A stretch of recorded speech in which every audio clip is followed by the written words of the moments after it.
Bonjour, bonjour. In English, hi, hi. This video will be in English and I will record the chapter 29 or the lesson 29 of this wonderful book, The Way of Mastery. You know, I'm not bilingual, I will make mistakes in my words, in my verbs. If you want to know the context of all this teaching, you can listen the first video I have recorded of this series, and it's the lesson 35.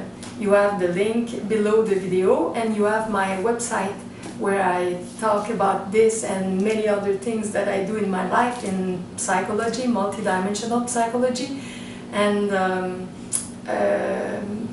consultations in group, in private, with couples. And you have all that on my website, The Divine Sky. It's le ciel divin, wix, com/The Divine Sky. It's a bilingual website. We are Thursday, Friday, yes. We are Thursday, the 3rd of September. Yes, okay. And I will begin my reading for you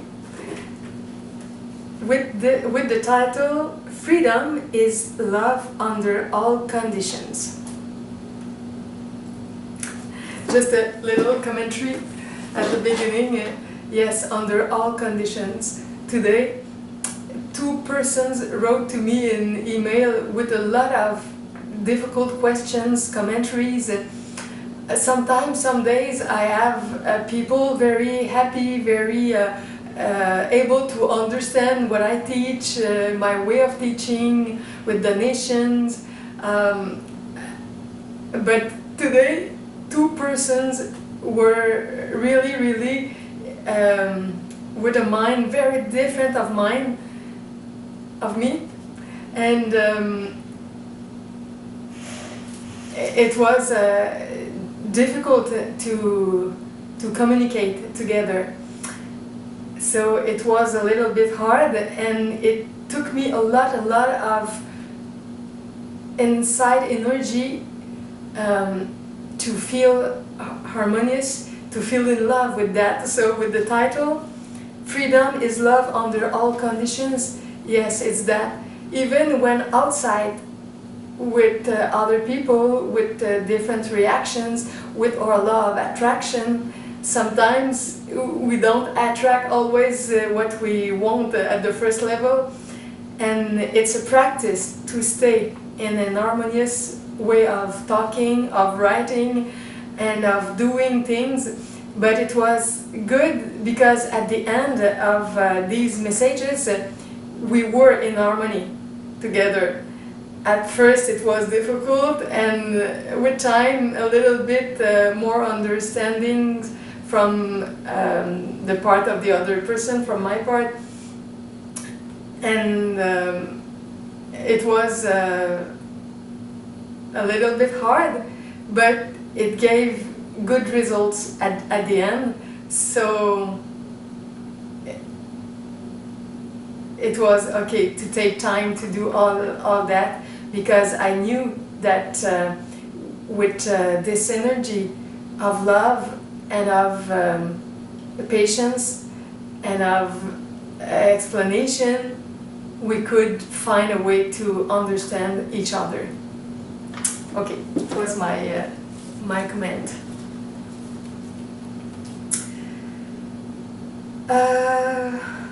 Okay, first paragraph. Once again, beloved friends, we join together with you because we remain as committed as you are to discovering ever greater depth of God's presence, ever greater depth of our own presence, ever greater depth of what alone is true always, of what alone is unchanged, unchanging, and unchangeable forever. We would speak unto you in this lesson of that which deepens the understanding of abiding in perfect knowing, in perfect knowledge. We want to address a theme that you have heard before, though from a slightly different perspective. The theme goes by a term that most of you are familiar with. That term is karma. Karma, as popularly considered, means that for every action, there is an equal and opposite reaction. For everything you put out, a similar energy returns. Now, I have said before that karma can exist only where unconditional loving does not. This means that to the degree that your mind has not been purified of fear, that the mind has not been purified of need, that the mind has not been purified of its tendency toward idolatry, that is, creating something which is a substitute for love, mistaking form for content. Wherever this is occurring, you are indeed experiencing the creation of karma. What do we mean by that? Each time you hold an unloving thought, you are going to experience the effect of the fruit of that thought. In reality, there are two levels at which this occurs, or two ways in which it occurs.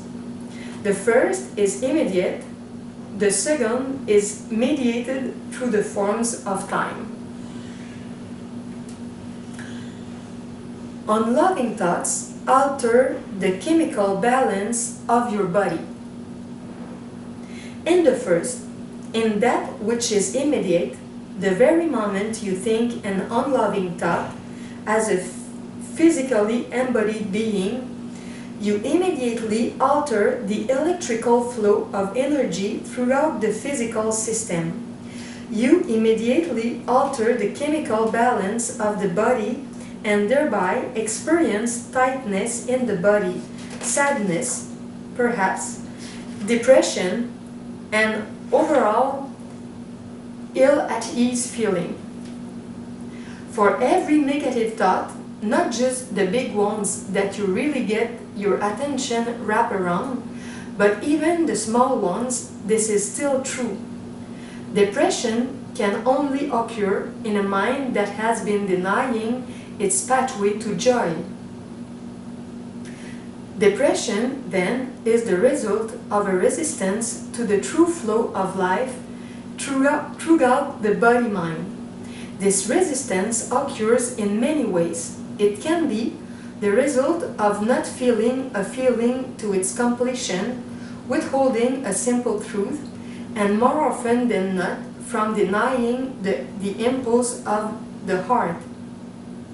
As you begin to walk a spiritual path, you realize you need to be open to the guidance of the Holy Spirit, and that, in fact, you cannot awaken yourself, because if you could, you would have already done so. Then the opportunities are presented that contain within them all that you need to awaken from your illusions, but you resist it because it does not conform to your image of yourself. There are many ways in which you can resist and create a blockage in the flow of energy through the system. It is all around some form of a negative thought. All negativity is an expression of fear. All attempts to control another are really fear. Anger is merely a form of fear. So the very moment in which the mind is used to think a negative thought, there is a very immediate karmic effect. Given that effect over a period of time, an illness is created in the body. Depression is created in the emotional field. Just a commentary. Today I have finished my reading of the little book Co-Creation. the new book of Esther Hicks from the teachings of Abraham.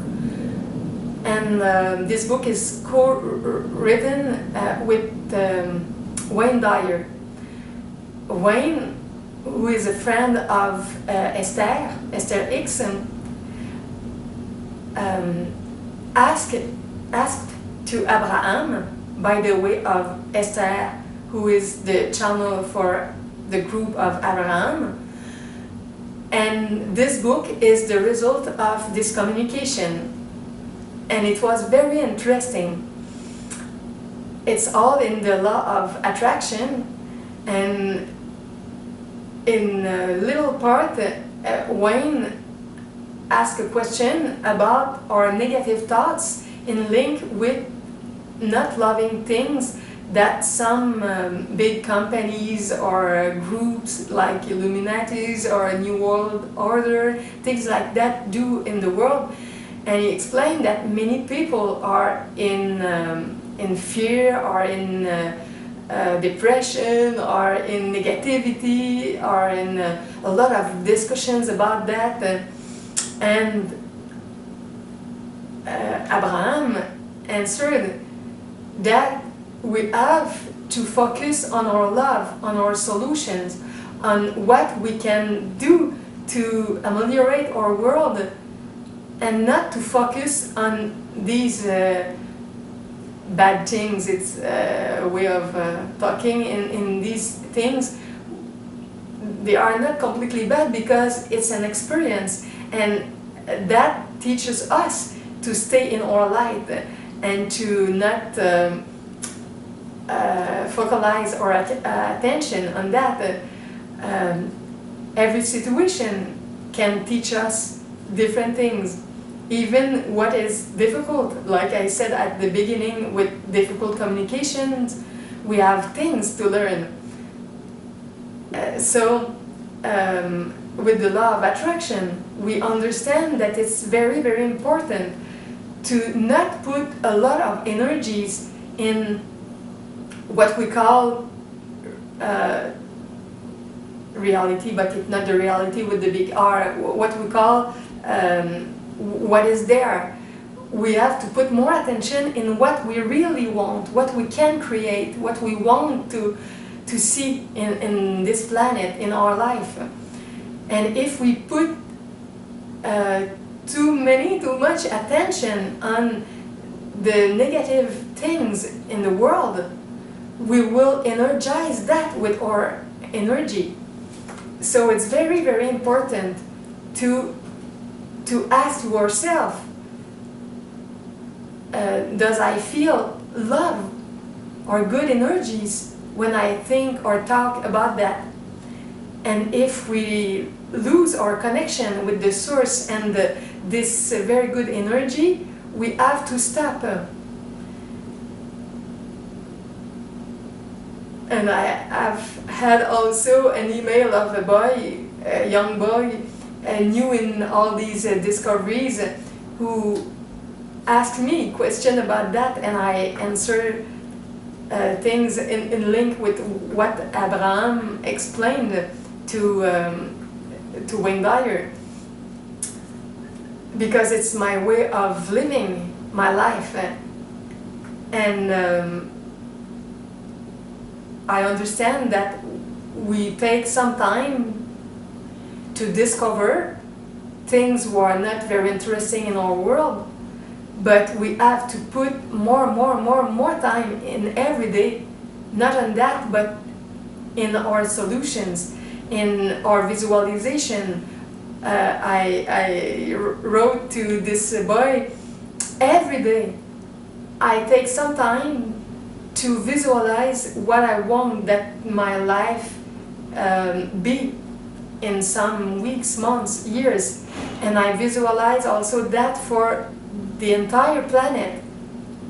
I co-create the world that I want with imagination, with thoughts, with concentration, and also with every little action, teaching, project that I can do in my days.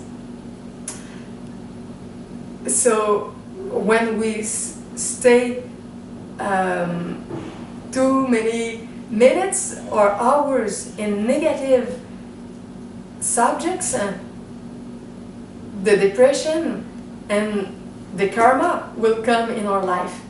But if we change that, we will change what we will attract and what will be created.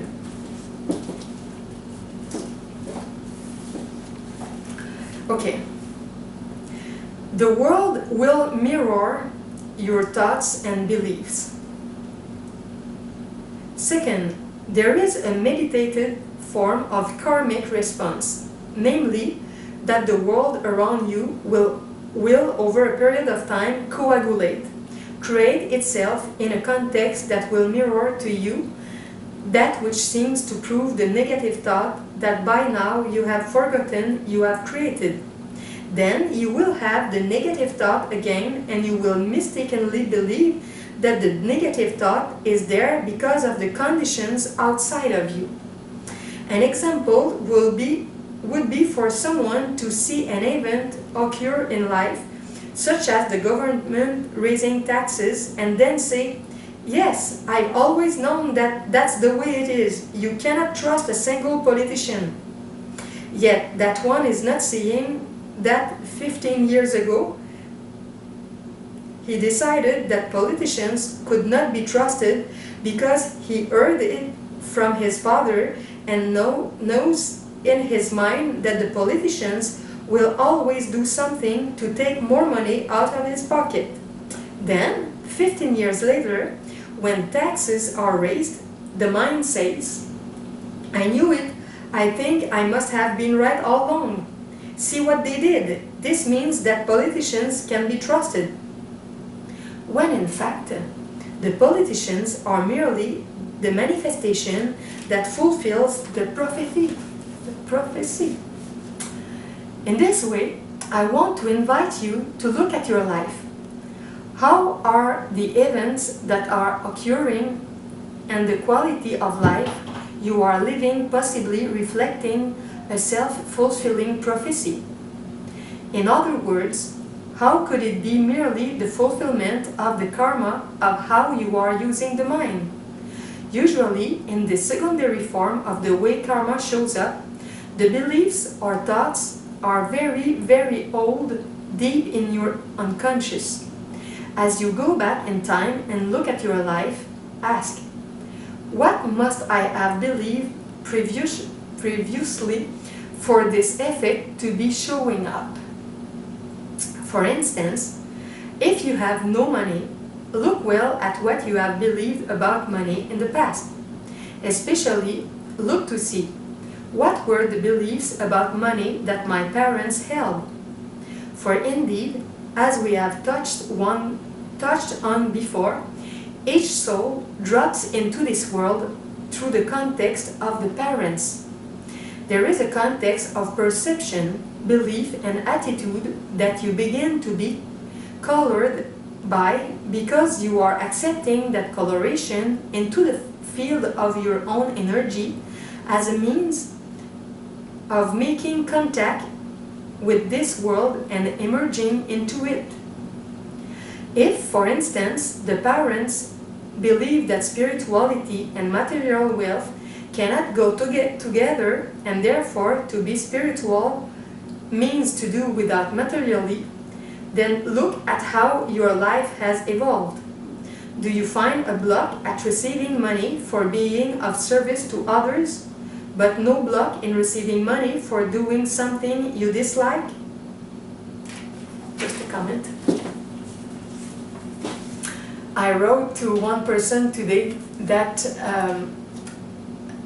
before, in my private consultation, my donations were more often from people who had very few money in their life.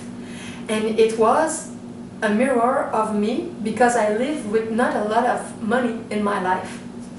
And since sometimes I receive people who are in a very good financial situation and can give me more bigger donation for the time I give to them in private consultation.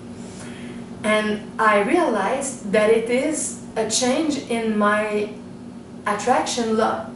And I have worked a lot in my vision of money. And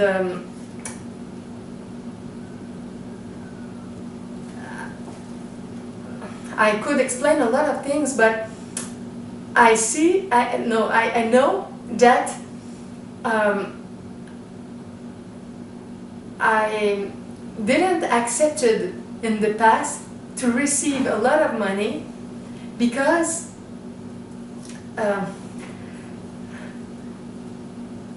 I didn't want it to be different from many people that I knew who had problems with that or problems with other things. And this was a way to be similar to people and to be in good position psychologically, spiritually, financially. It's to be different. And sometimes people are jealous from us. And I didn't allow the abundance in my life for different reasons, but especially in link with some context with some persons who are near of me. And I have changed that in my mind, and now I accept mentally that I will receive more and more and more because I will be able to put that more in service to population, to for spiritual projects, and I accept that deeper and deeper, and I understand that it's really the good way, the Christic way, and this inner feeling is very good inside of me, and I see that this attracts different situations, new situations. And I see also that it's different of the minding of my family, of my mother and my father. I have to learn to think in a new way, not the way that I have learned with many people around me.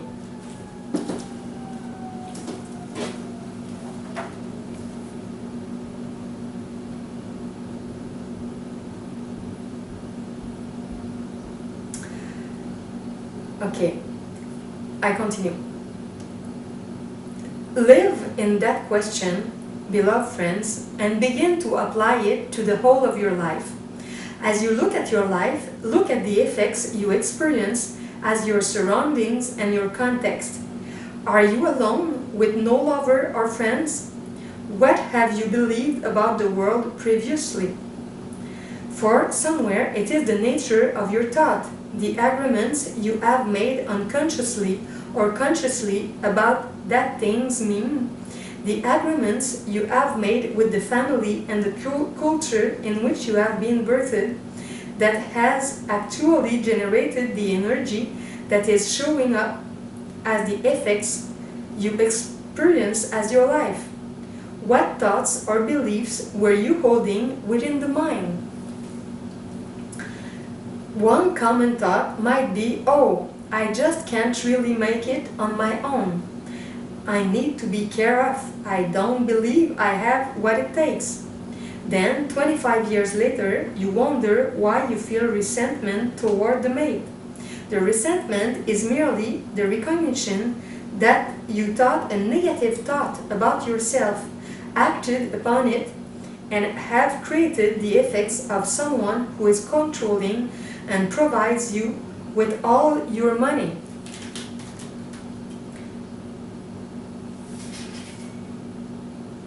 You think there is a fault in them because you have forgotten to see the pebble that you dropped into the pond of omnipotent creativity, which is the domain of the mind. Karma then is an effect of how the mind is used. Just a little comment again. Some sentences before, it was about our situation with the mate. And I'm in a single situation in celibacy since 7 years now. And I have asked to myself many questions about that, and I discovered a lot of things, but one, for example, it was a fear to be so much in love, in a big love, and to lose this person. I have attracted with this fear a mother who have lived that, because my father died of a car accident, car crash, and I have seen his difficulty, her difficulties after that. I make some mistakes sometimes with his, her. In French, it's the same word. C'est difficulté. C'est. It's a unique word.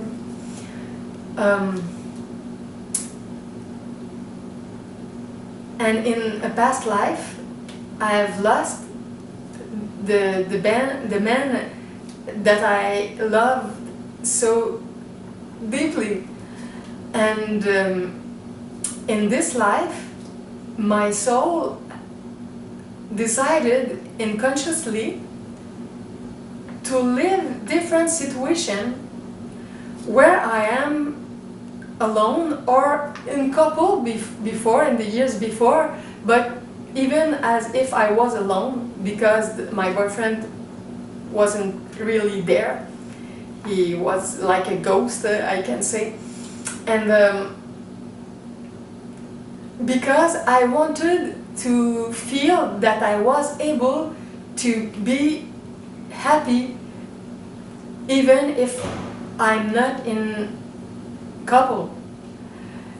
And now, with many years, I know that I can do that, and I'm not afraid of that. So I know that now I can have, or I will have in my life, and sometimes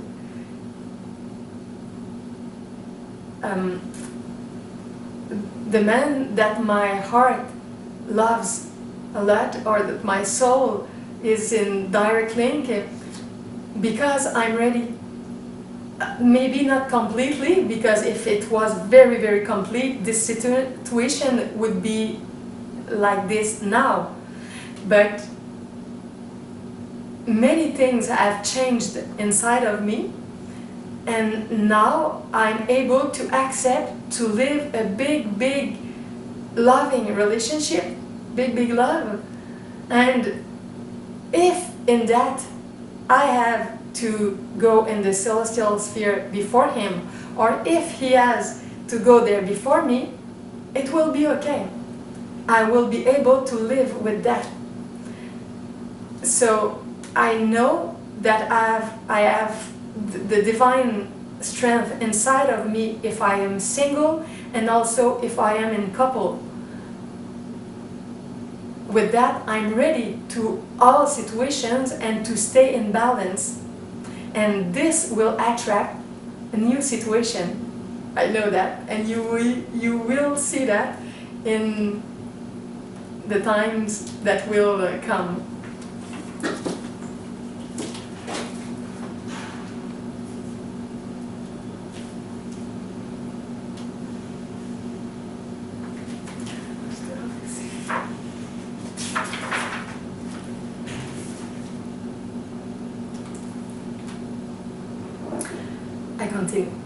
Now, I have indeed said that karma can only exist where unconditional loving does not.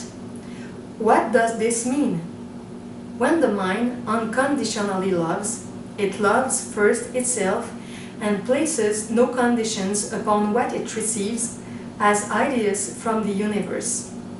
There are many in your world that look up to those who take the greatest chances in life. For example, the actor or the actress who waits on tables at some cheap hamburger stand, sleeps on a park bench, keeps taking acting classes and finally gets the part and becomes rich and famous. Yet that one who became rich and famous is one who received the impulse of a desire to act and followed up on it, and was willing to do whatever it took to be in the context in which something may or may not occur. They had the willingness to take the risk. Such a one is living actually in a state of unconditional love of the self. Whether they think about it or not, they are carrying the subtle belief that the universe will somehow arrange itself and will support them to follow their heart. Karma does not exist in unconditional love. In unconditional loving, karma does not exist. The example I have given you is just a rudimentary phase of unconditional loving. In its mature state, in its spiritual state, unconditional loving means that the mind has awakened and seen that nothing that occurs in life can cause it to contain or withdraw its love. In the perfection of unconditional love, the mind simply loves. Karma, then, cannot be said to exist because that mind is no longer experiencing effects coming back at it. It has transcended the world of cause and effect, and regardless of what arises, it merely loves. And who can be imprisoned who simply loves? So, there is a transcendence of karma through unconditional love. And unconditional love is always the fruit of the decision to love oneself. Not because it is a duty to do so, not because it will make your husband love you more. You love yourself because you finally recognize that you might as well. That is all. You love the self because your Creator loved you enough to create the self. There truly are no effects that are occurring as the result of a source of power outside of you. In other words, nothing is being done to you. Nothing. You are free in each and every moment through the power of love to free yourself of what looks like the effects of the world.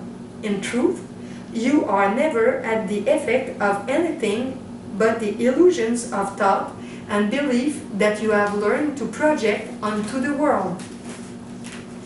Many of you feel somewhat fearful of telling your friends and neighbors that you are reading The Way of Mastery that contains the guidance of Jesus or Yeshua. That very fear that you feel, that constriction is karmic. Somewhere, a long time ago, you decided that following your own pathway must stay concealed and it is not worth very much, that nobody will agree and that their opinions decide your worth. I would ask you this question. Could there be fear in sharing with your friends that you study lessons on achieving mastery from Jesus of Nazareth? Could there be fear of sharing this if there was no prior belief that the opinions of others have the power to decide whether you are good or bad, worthy or unworthy? If that was not in place, there could not be the fear. So, somewhere, you have believed that there is a world outside of you whose opinions matter. Where then in your life do you limit your expression of your joy and your fun of simply being alive because you are concerned about the approval of others? Karma is a most interesting concept and it shows up in many ways. Ask yourself, where are the effects I experience in my life that are the result of karmically induced thought as opposed to thoughts of unconditional self-acceptance? Beloved friends, the fact that you are experiencing yourself as a body-mind is in many ways karmic.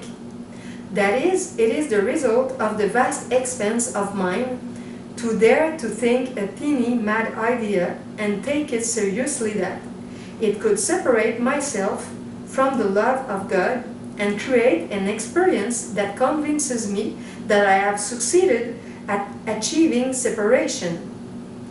Yet, unconditional love transforms the experience of the body into something quite different.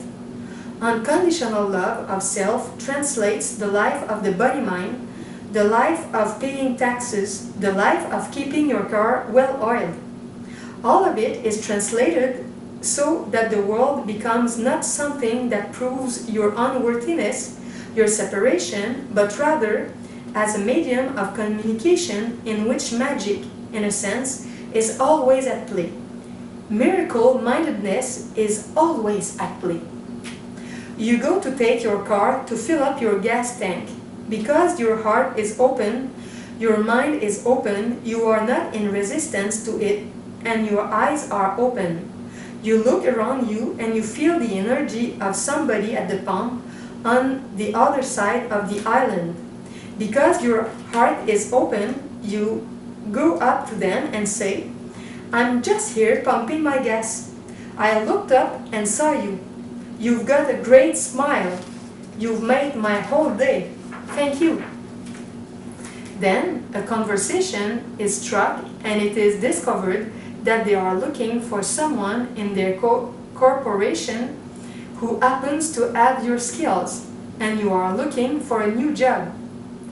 The things of the world become translated into that which supports your ever-increasing joy, success, fun, pleasure, material improvement, and new friends. It supports all of it when you see through the eyes of love. Then you literally look at the world around you and finally get that it was never what you thought it was because you failed to separate yourself from God. Everything you see is there to support your happy experience. You are free to live in your highest joy, to ask for what you want, and to open the heart and love.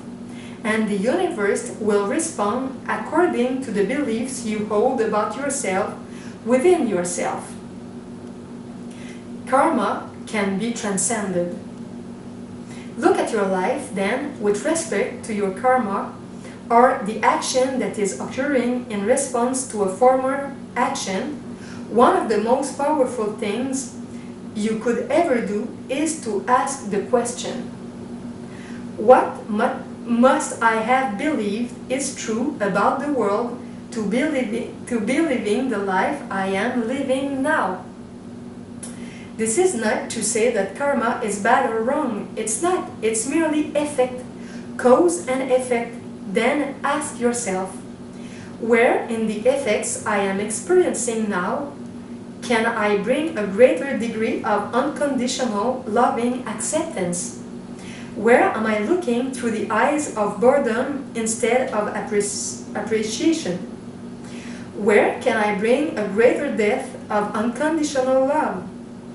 Where can I let go of resistance? Where can I give up trying to direct my own life and allow the love of God to direct my life? Karma can be transcended by translating it into something else. Karma can become the fulfillment of your purpose, your very way to extend and teach only love. For when you see that the effects called your life are the result of limited, fearful, negative thoughts or beliefs you have held about yourself and about the world, you can embrace the effects you have created and see them in a new light. I choose to allow these very conditions to be those conditions under which I now learn to choose love. What can I appreciate in this moment? What can I give forgiveness unto? Where can I overcome fear of speaking out and share a truth with a friend? What have I been avoiding that I can now embrace? And that very means any set of conditions created as the effect of fear-based thinking now becomes the very pathway that will lead you to transcend the negative thinking and enter a domain of the use of the mind that will create effects far more enjoyable, far more expansive than you have ever imagined. Do not then lament your life as it is, for it is absolutely perfect. Each set of conditions contains within it everything you need to translate your life into that which expresses your love of God. Never lament what you create, never lament what you experience. Never judge yourself and say, "Oh, why did I do that? I should have done this other thing." No. Appreciate what you have created. Find what can be appreciated within it. Wrap the arms of your love around it. Bring unconditional love to it. Thereby, you will find a window, a doorway to the creation of a new use of the mind that must necessarily require the universe to rearrange itself to accommodate the new vibration. Appreciation and love and unlimitedness require the universe to show up in a different way. In other words, karma is not your prison. Bringing your attention to the effects you create is a pathway to great freedom. What you did in the past to create the effects that you no longer want was not a sin or a mistake. It was merely a free choice in order to create experience. Fine, you have been there. You have done that. Now, bring love and appreciation to the very effects that you may be judging. For example, why did I buy that stock? It was so silly. I didn't get enough information, and now the company has gone bankrupt, and I just lost $10,000. Ah, let me be in appreciation of this very effect. Yes, well, this is fantastic. I created experience for myself. I can do more of this. This is great. Oh, I just love myself so much. I can decide to do it differently. Oh, this is great. I just learned a valuable lesson. Next time, I'll get more information. I'd like another opportunity for a great stock opportunity to make money. Ah, yes. Oh, I'm going to be an expert at this. I can see it coming through my unconditional love. Yes, yes. In fact, every time you think you have failed, celebrate. Celebrate your so-called failure as though it were a success. For remember, it is up to you to decide what you will perceive. Last page. Events are just neutral. Therefore, you are free to celebrate what you call your failures. When you celebrate them, they are your successes. Any successful person knows that they never fail. They merely learn and become wiser. Become one who is no longer at the effect of karma. Become one who uses karma wisely by looking honestly at their life, learning what needs to be learned without judgment, but rather in celebration. Become one who translates their karma into the doorway to an ever-increasing awareness of God's presence and perfect love spread across the face of the earth, permeating everything you see, translating the world into the very means that can uplift you, awaken you, care for you, and heal you. Beloved friends, again, we ask that you study well the theme of this lesson and that you spend time with the questions that have been given unto you. For in the way of knowing, the mind that abides in a perfectly liberated state knows that the world of ethics that the mind is experiencing contains within it the very secrets to an ever-increasing delight in the presence of God's love. There is no such thing as failure. There is only ongoing success. As life evolves from good to better to best, as the mind learns to be the presence of love. Freedom is love under all conditions. And with that, peace be unto you always. Amen.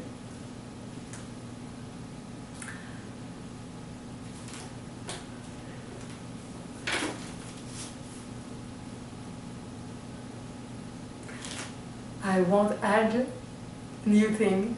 It's so beautiful. Thank you for your presence. We will see you in the next video. Bye-bye.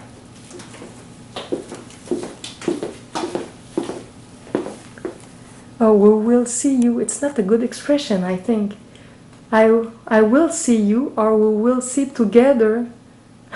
I don't know how an English people would say that. Okay. Bye-bye.